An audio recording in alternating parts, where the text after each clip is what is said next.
오늘 말씀은 이제 참된 믿음과 율법의 행위라는 제목을 가지고 하나님의 은혜를 나누기를 원합니다. 오늘 우리도 참된 믿음이 무엇인지를 제대로 알지 못하여 이리 흔들리고 저리 흔들릴 때가 있습니다. 죄와 사망의 권세에서 해방시켜 주셨는데, 구원하여 주셨는데 이것을 자꾸만 잊어버리고 여전히 죄의 노예로 살아가고 옛사람의 모습으로 돌아가 살아갈 때가 많습니다. 오늘 이 말씀을 통해 다시 한번 참 자유를 주신, 그리고 생명 내어주신 주님의 은혜를 깊이 묵상하는 시간이 되길 간절히 바랍니다. 일본에는 유명한 호텔이 있습니다. 1890년에 개업한 호텔인데요, 데이코쿠라는 호텔이고요, 이걸 영어 이름으로 임페리얼 호텔입니다. 이 호텔이 1890년에 이제 개장을 하고 이제 영업을 했는데요, 최고의 호텔로 쳐졌습니다. 그런데 세월이 흐르고 나서 이제 이 데이코쿠 관계자는 신축을 하려고 합니다. 이것이 1912년의 일입니다. 1912년에 이제 프랭크 로이드 라이트라는 건축가에게 의뢰를 합니다. 그 건축가에게 이렇게 의뢰를 합니다. 지진에도 끄떡없는 호텔을 지어주십시오 라고 합니다. 그래서 이제 이 프랭크 로이드 라이트라는 건축가는 이제 착공을 시작합니다. 이게 1912년입니다. 그런데 이 공사가요, 무려 몇 년이 걸렸을까요? 11년이 걸렸습니다. 그리고 공사비는 맨 처음 계획했을 때는요 150만 엔이었는데, 공사를 하도 길게 하다 보니 900만 엔, 우리나라 돈으로 그 당시에는 화폐 가치가 틀리지만요 거의 1억 가까운 돈입니다.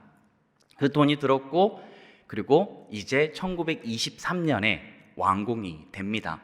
그런데 이제 완공을 하고 완공 피로연을 하게 되는데요, 호텔에 모여서 많은 하객들과 함께 잔치를 벌이는데, 갑자기 잔치를 벌이고 있는 그 초반에 갑자기 쿵쿵쿵 하는 겁니다.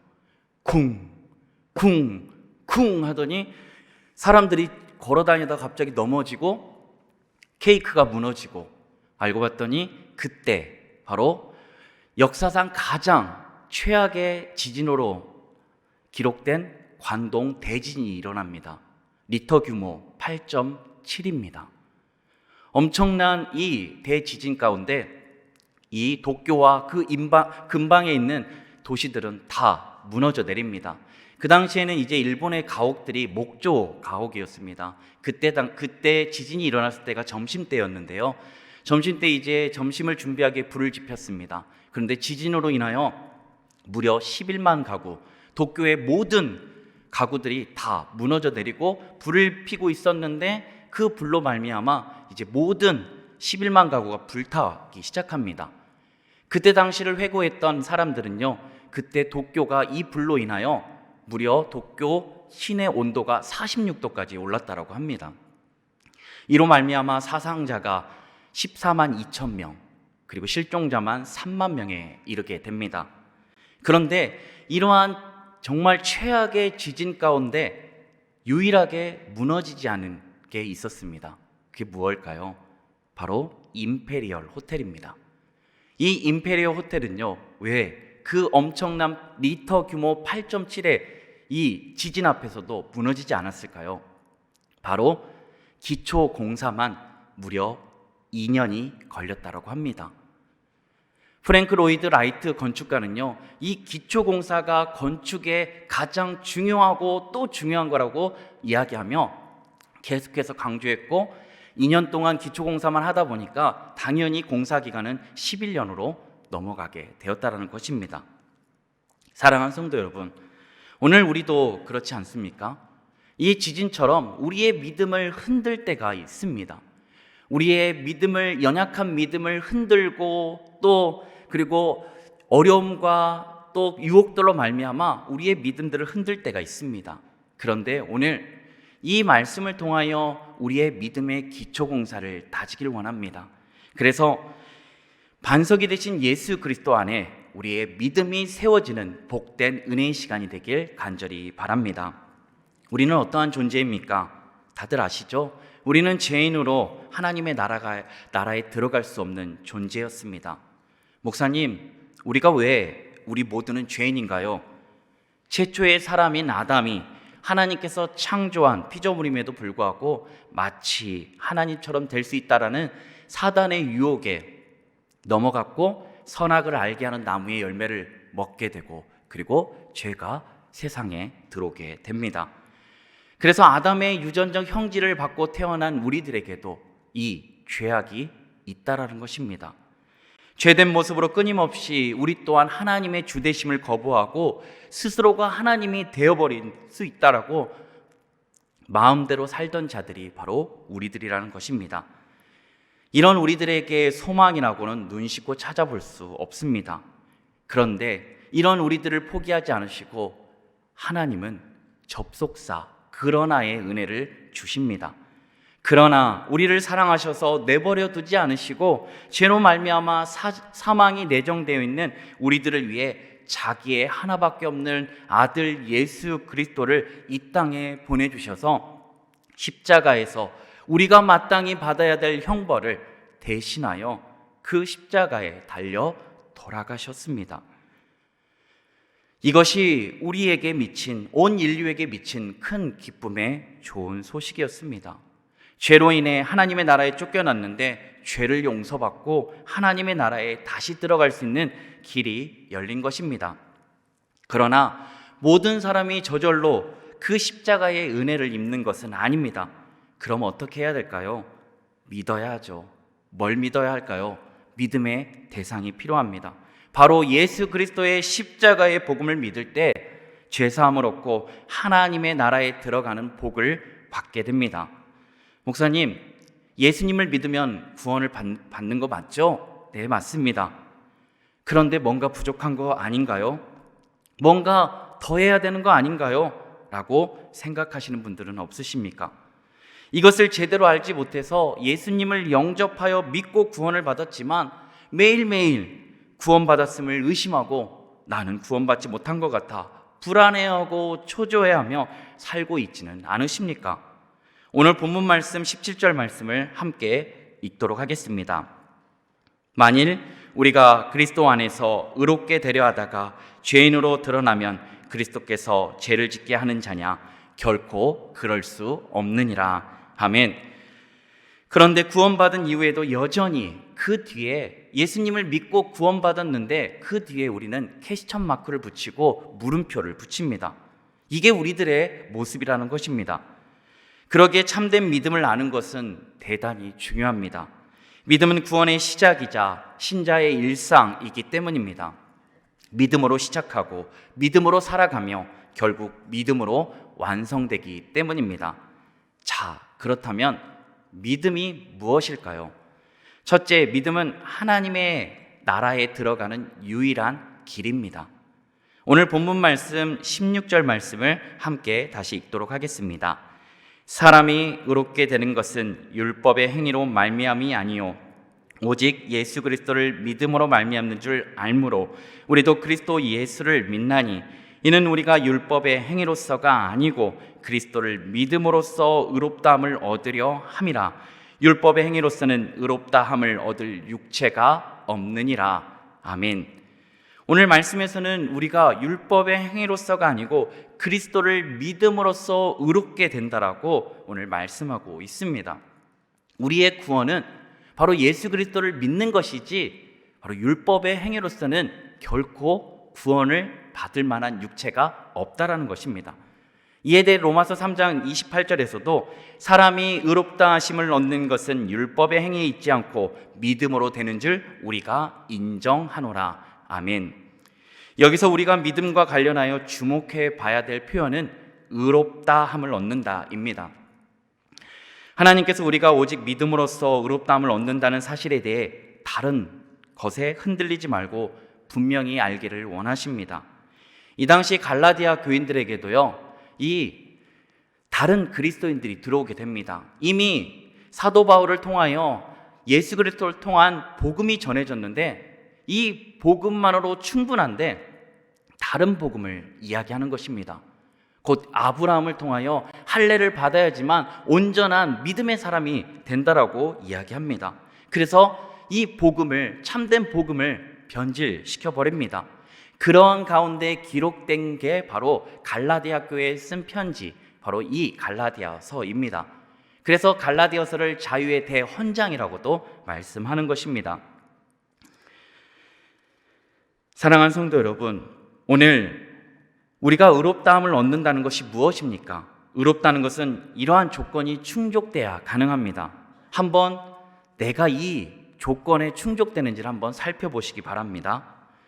그냥 지키는 것이 아니라 율법을 완전하게 지켜야 의롭다함을 얻습니다. 완전하게, 완벽하게 율법을 지킬 때 의롭다함을 얻을 수 있고 그를 의인이라고 말합니다. 의인만이 하나님께 나아가 하나님의 나라 곧 천국의 복을 누리게 됩니다. 그런데 이 조건을 지키지 못하면 어떻게 되죠? 의인의 반대는 죄인입니다. 죄인은 의의 나라인 하나님의 나라에 결코 들어갈 수 없습니다. 자, 그렇다면 오늘 율법, 그 모든 율법을 완전하게 지켜야 됩니다. 오늘 말씀에 대조되고 있는 율법의 행위는 또 무엇입니까? 율법의 행위는 율법이 요구하는 행위, 율법을 지키기 위해서 해야 할 행위를 가리킵니다. 바로 율법은 무엇입니까? 하나님의 뜻이요 하나님의 법입니다. 모든 율법을 다 지키면 하나님께 비로소 의롭다함을 얻게 됩니다.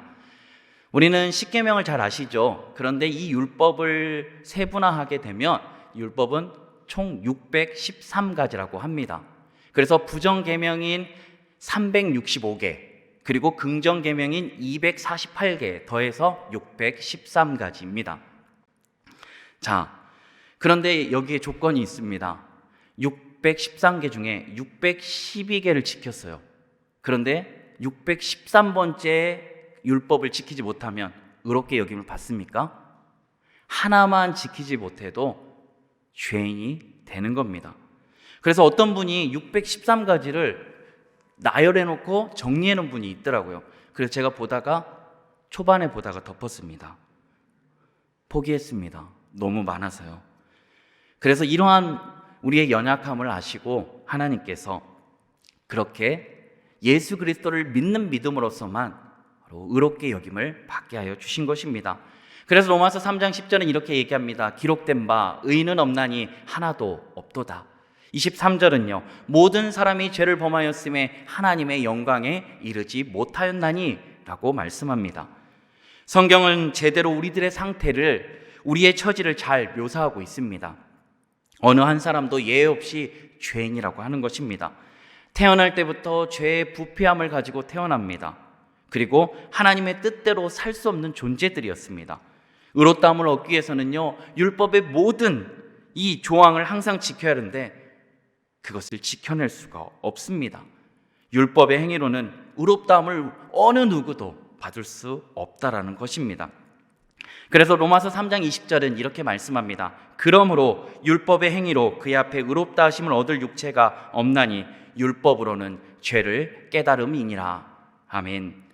오히려 율법을 통해서 우리가 죄인이다.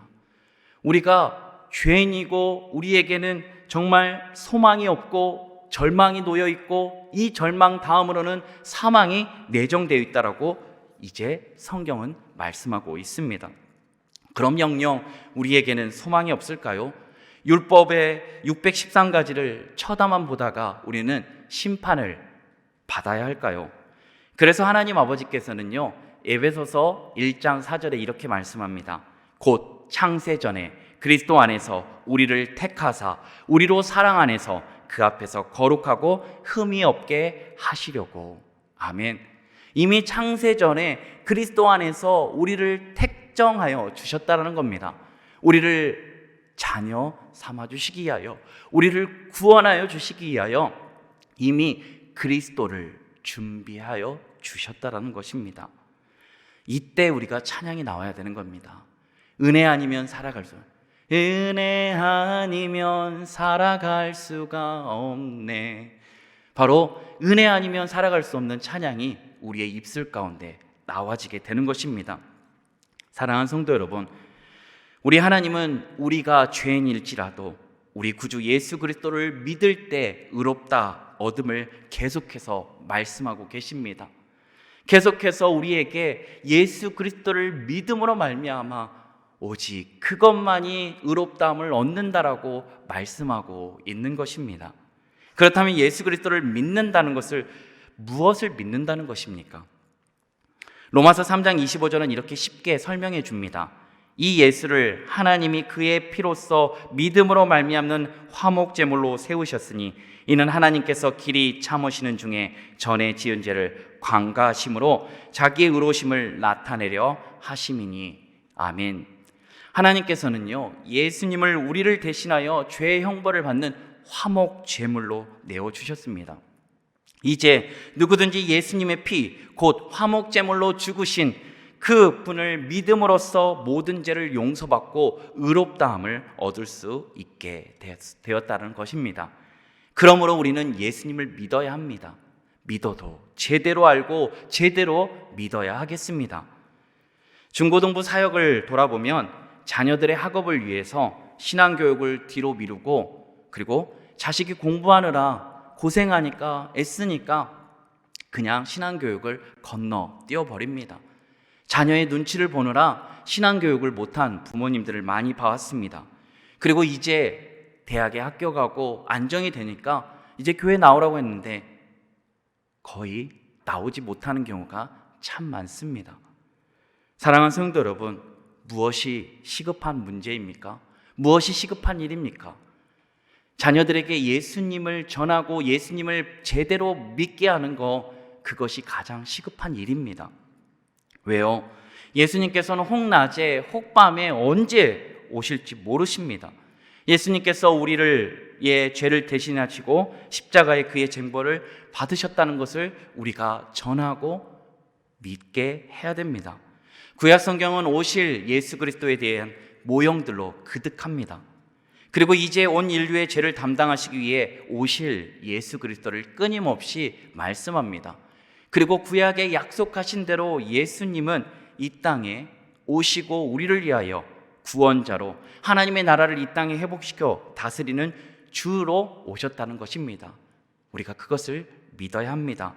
우리 인생 전체를 여기에 의탁할 때 우리는 구원받을 수 있습니다. 복음을 믿을 때 십자가 보혈의 은총이 우리를 덮어주십니다. 예수 십자가의 복음을 믿는 것이 우리가 하나님 앞에서 의롭다함을 얻는, 바로 하나님의 나라에 들어갈 수 있는 유일한 길임을 잊지 마시기 바랍니다. 둘째는 믿음은 분명한 지식에 근거한 신뢰여야 합니다. 오직 예수 그리스도를 믿음으로써 의롭다함을 얻는 것은 인류 역사상 가장 놀라운 소식이며 복음입니다. 그렇게 생각하시죠? 아무 희망도 없던 죽은 자처럼 살아가는 우리들에게 하나님께 나아갈 수 있는 그 유일한 길을 열어준 것, 그것이 바로 복음, 바로 예수 그리스도이십니다. 이제 의롭다함을 얻는 유일한 방도인 믿음에 대해서 좀 더 알아보겠습니다. 참된 믿음은 무엇입니까? 참된 믿음은요, 자신이 믿고 있는 대상이나 내용을 잘 아는 것에서 출발합니다. 복음을 믿으려 할 때 먼저는 우리가 복음에 대해서 잘 알아야 합니다. 이것은 당연한 일입니다. 믿음은 들음에서 납니다. 들음은 그리스도의 말씀으로 말미암습니다. 듣지 못하거나 들어도 잘 알지 못한다면 어찌 믿을 수 있겠습니까? 믿는다고 하면서 복음을 잘 설명할 수 없다면 참된 믿음인지를 우리는 의심할 수밖에 없습니다. 나도 제대로 만나지 못한 예수 그리스도, 나도 제대로 믿지 못하는 예수 그리스도를 누구에게 전할 수 있단 말입니까? 복음에 대해 듣고 잘 이해했다면 그것에 대해 진심으로 동의해야 합니다. 복음이 말하는 내용에 대해 그럴 수 있다거나 굳이 반대하지 않겠다는 식의 태도는 동의가 아닙니다. 말로만 진리임을 인정하는 것도 동의가 아닙니다. 말로만 진리를 인정하는 태도, 그 태도는 동의가 아닌 거죠. 복음이 말하는 바가 참으로 구원하는 진리라는 것을 굳게 확신하는 것입니다. 더 나아가 그 동의와 확신이 참된 믿음으로 증명되려면 우리는 신뢰해야 됩니다. 지적인 동의와 더불어서 이제 신뢰하고 성경이 말하는 그 구원에 이르는 믿음으로 우리가 구원받을 수 있다는 것입니다. 그런데 우리는 이 믿음을 감정에 이 감정에 기인할 때가 있습니다. 감정에 근거할 때는요, 자신도 속아 남을 때가 있습니다. 그러기에 실제적인 태도나 행동으로 나타나는 신뢰로 자신의 믿음을 점검하는 것이 가장 확실합니다. 복음을 듣고 지적인 동의와 신뢰를 하는 믿음을 가진다면 그 사람은 복음에 따라 날마다 살아갈 것입니다. 그때서야 우리는 그것을 참된 믿음, 곧 구원에 이르는 믿음이라고 말할 수 있습니다. 신뢰한다면 순종으로 나타나기 때문입니다. 만일 무엇인가를 믿는다고 하면서 믿는 대로 살지 않는다면 그 믿음은 가짜라고 할 수밖에 없습니다. 오늘 우리의 믿음은 어떠십니까? 참된 믿음은 복음을 잘 알고 그것이 구원하는 진리임을 믿으며 그에 따라 사는 것입니다. 반면 굳게 지키지 않는 것은 무엇입니까? 복음을 굳게 붙잡고 그것만을 신뢰하며 살려고 하지 않는 것입니다. 헛되이 믿는 것은 또 무엇입니까? 그저 복음을 거부하지는 않으며 주일에 교회만 다니는 식으로 적당히 종교 행위를 하더라도 구원을 받는다라고 믿는 것을 말합니다. 그러나 이것은 참된 믿음이 아닙니다. 믿는 것처럼 보여도 구원에 이르게 하는 믿음이 아니기에 유익이 없습니다. 예수 십자가의 복음을 신뢰하지 않고 그것에 합당한 행위도 없다면 죽은 믿음입니다. 복음을 참되게 믿을 때 모든 죄를 사함받고 크고 두려운 심판의 저주에서 벗어나며 하나님 앞에서 의롭다함을 얻습니다. 사랑하는 성도 여러분, 오늘 출애굽기 10가지 재앙 중에 10번째 재앙을 아실 겁니다. 장자의 죽음 사건이죠. 이 장자의 죽음 사건은 이제 이 초태생들은 사람이든 짐승이든 상관없이 여호와의 밤에 여호와가 그 밤에 그들을 이제 초태생은 다 죽게 되는 것입니다.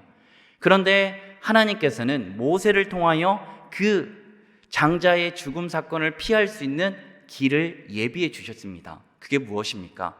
어린 양을 잡아 그 어린 양의 피를 좌우 문설주와 임방에 바르고 그리고 이제 그 잡은 어린 양을 불에 구워서 무교병과 쓸 나물과 아울러 먹고 그렇게 먹게 되면 어떻게 되죠? 이제 패스오버, 바로 여호와 하나님께서 그 피를 보고 넘어가는 은혜를 잊게 되는 것입니다. 그런데 오늘 어떤가요? 만약에 그 집 안에 있었던 사람이 내가 불안한 거예요. 좌우 문설주에 피를 발랐는데 내가 생각하기에 너무 조금 바른 것 같아요. 그래가지고 막 안절부절 못해가지고 밖에 나가서 여호와 하나님이 지나가고 계신데 그 볼 필요가 있나요? 저쪽에서 곡소리가 나고 저쪽에서 집에서 막 곡소리가 나는데 관심이 있어가지고 궁금해가지고 거기 내다볼 필요가 있나요? 그냥 그 자리에서 하나님의 말씀을 믿고 그것을 따랐다면 이제 그 자리에서 그냥 여호와 하나님이 패스오버하는 그런 구원의 은혜를 누리기만 하면 되는 것입니다. 그런데 우리는 어떻습니까? 우리 또한 구원을 받았음에도 불구하고 여전히 구원의 확신이 없어서 우리가 안절부절하고 있지는 않으십니까? 오늘 믿음을 가지고 예수 그리스도를 믿었다면 이제 모세가 이스라엘 백성들에게 전하여 그 말씀을 믿음으로 말미암아 신뢰하고 그 모습대로 행동했을 때 그들이 구원을 받았던 것처럼 오늘 우리도 예수 그리스도께서 주시는 그 구원, 의롭게 여김을 받은 그 믿음으로 말미암아 구원을 받을 수 있는 그것을 신뢰하며 그대로 우리가 행하면 구원을 받게 되는 것입니다. 야고보서 2장 14절은 이렇게 얘기합니다. 내 형제들아, 만일 사람이 믿음이 있노라 하고 행함이 없으면 무슨 유익이 있으리요? 그 믿음이 능히 자기를 구원하겠느냐? 17절 말씀입니다. 이와 같이 행함이 없는 믿음은 그 자체가 죽은 것이라. 사랑하는 성도 여러분, 오늘 우리의 믿음이 신뢰를 바탕으로 그리고 행함이 있는 믿음이 되기를 원합니다. 마지막으로 참된 믿음은 반드시 회개가 함께한다는 것입니다. 어떤 믿음은 참된 믿음이요, 어떤 믿음은 거짓된 믿음입니까? 이것의 옥석을 가리는 게 바로 회개입니다. 회개는 어떤 것에서 돌이키는 마음과 그리고 실천하는 행동, 그것이 회개입니다. 그런데 우리는 회개한다면서 그냥 입술로만 회개할 때가 많습니다. 회개는 바로 그 죄에 대해서 돌이키는 마음과 실천하는 행동이라고 말씀드렸습니다. 무엇인가 새로운 것을 믿고 받아들여 살아가기 위해 가져야 할 태도, 그것이 바로 회개라는 것입니다. 누가복음 19장에는요 삭개오의 이야기가 나옵니다. 이 삭개오, 정말 키도 작고 볼품없었던 사람이죠. 그런데 그의 주인은 누구였을까요? 그의 주인은 돈이었습니다. 그는 돈을 주인으로 삼고 살았던 사람입니다. 세리장이었습니다. 그리고 그는 노마와 결탁하여서 허가받은 도둑이라는 그러한 미명 아래 많은 사람들의 이 재물들을 탐하고 그것들을 가지고 재물을 축적했던 사람입니다. 삭개오의 이름이 자카이오스라는 헬라어입니다. 이 자카이오스는 자카이라는 이 히브리어에서 옵니다. 이 히브리어 자카이는요 순전한, 의로운이라는 뜻을 갖고 있는데요, 삭개오의 이름을 부모가 지을 때 의로운 사람으로 살렴, 순전한 사람으로 살렴, 이렇게 지었다는 겁니다. 그런데 지금 그의 삶이 그렇게 살아가고 있나요? 그렇게 살지 못하고 있죠. 어느 누구도 그를 향하여 그의 이름을 부르지 않습니다. 왜요? 그는 허가받은 도둑이었고 매국노였으며 쓰레기였고 도둑놈이었습니다. 그래서 그를 향해서 어느 누구도 그의 감개를 하려 하지 않고 그의 주변에는 사람들도 없었습니다. 그런 가운데 그는 이제 자기가 지금 살아오는 게 돈을 주인으로 삼고 살아가는 그 인생이 잘못된 것인조차도 이제 잘 모릅니다. 그런데 어느 날 예수님이 자기의 동네에 왔다는 소식을 듣습니다. 그래서 예수님이 도대체 누구이길래 소문이 무성할까? 그래서 한번 보려고 나갔는데 키가 작은 거예요. 그래서 돌 무화과 나무에 올라갑니다. 그리고 거기서 있는데 예수님이 그 삭개오를 보고 찾아오셔서 삭개오야 이리 내려오너라, 오늘 내 집에 유하야겠다라고 이야기합니다. 그러면서 이제 어느 누구도 삭개오라는 이름을 부른 적이 없는데 예수님께서 그 삭개오의 이름을 부르는 겁니다. 순전한 사람이요, 의로운 사람이요, 내려오라는 겁니다. 사랑하는 성도 여러분, 예수님을 믿게 되고 예수님을 만날 때 오늘 죄인은 의인이 되는 것입니다. 의롭게 여김을 받는 것입니다.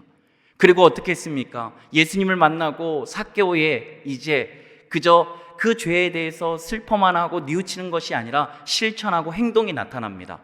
예수님, 제 소유의 절반을 가난한 자를 위하여 내놓겠습니다. 예수님, 제가 속여 빼앗은 것이 있다면 네 갑절 갚겠습니다. 이것은 율법에 기인한 겁니다. 출애굽기 22장 1절에 바로 배상법에 따르는, 하나님의 말씀에 따르는 바로 이 배상한다라는 것입니다. 그가 회개했습니다. 예수님을 만나고 그가 죄인임을 깨달았습니다. 그리고 그가 회개하고 이제 돌이켜서 그의 회개에 합당한 열매가 나오기 시작합니다. 오늘 회개가 바로 믿음과 함께하는 것은 바로 이러한 것을 말씀하고 있는 것입니다. 예수님의 십자가의 복음을 듣고 믿는 사람은 아무 감각이 없는 죽은 상태에서 벗어나 예수님의 부활 생명으로 살아냅니다. 그리고 모든 영적 지각이 열려서 예수 그리스도께서 그분이 행하신 일을 알고 믿으며 선과 악을 구별해냅니다. 그럼 이제 어떠한 삶을 살아낼 수 있을까요? 갈라디아서 2장 20절 말씀을 시간 같이 함께 읽도록 하겠습니다. 내가 그리스도와 함께 십자가에 못 박혔나니 그런즉 이제는 내가 사는 것이 아니요 오직 내 안에 그리스도께서 사시는 것이라. 이제 내가 육체 가운데 사는 것은 나를 사랑하사 나를 위하여 자기 자신을 버리신 하나님의 아들을 믿는 믿음 안에서 사는 것이라. 아멘. 내가 사는 것이 아니고 오직 내 안에 그리스도께서 사는 인생이 되었기 때문에 새로운 삶을 살아가게 됩니다.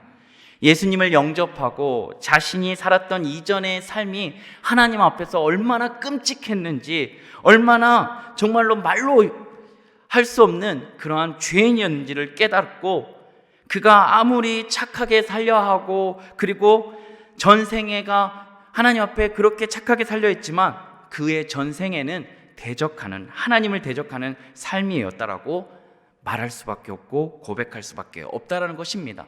이것이 여기서부터 시작되는 게 회개라는 것입니다. 회개는 이 모든 것을 안 사람, 곧 이러한 비참한 실상을 본 사람이 가질 수밖에 없는 슬퍼하는 감정이며 예수 그리스도의 십자가의 보혈을 의지하여 용서를 구하는 기도입니다. 그리고 다시는 그런 삶을 살지 않겠더라고 다짐하며 결단하며 이제는 하나님의 뜻에 순종하며 살아가는, 우리 주 예수 그리스도를 따라 살아가려는 구체적인 행동으로 나타나게 됩니다. 왜 이렇게 된 거죠? 예수 그리스도와 함께 십자가에 우리는 못 박혀 죽었습니다. 이제는 내 안에는 예수 그리스도만 사시는 것입니다. 그러므로 진정한 회개 가운데 이제 나아간 사람은 예수님이 내 안에, 이제는 나는 죽고 예수 그리스도만 살아가는 삶을 진정으로 깨닫는 사람들은 이제 날마다 하나님 앞에 죄를 멀리하고 하나님 앞에 회개하며 삶의 방향이 이제는 내가 아니라 예수님을 주인으로 삼아 예수님이 하라는 대로, 예수님이 살아가는 대로 그것을 살아가는 복된 삶이 되는 것입니다. 예수님을 따라 이타적인 삶을 살아가게 됩니다. 사랑을 나누고 은사로 섬기며 긍휼히 여기며 서로를 위해 기도하는 것처럼 말입니다. 이제 말씀을 마무리하려 합니다. 오늘 주신 말씀을 통해 그동안 행위로 하나님 앞에 서려 했던 날들을 회개하기를 원합니다.